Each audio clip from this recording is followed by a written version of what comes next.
طبعا هذا الشخص الثاني اللي نزل. دلا دلا دلا دلا، خلاص ارتاح ارتاح ارتاح عندك، ارتاح يا محمود.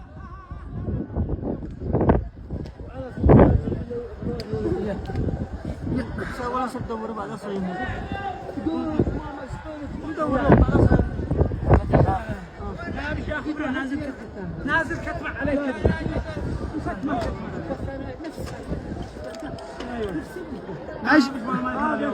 ايش حصل يا ايش بين معك يا محمود؟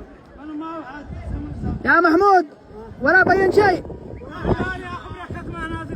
خلاص ما هو طالع الا بكره. الى الان لا زالت جثة القعقاع لا تظهر في حرض الدم.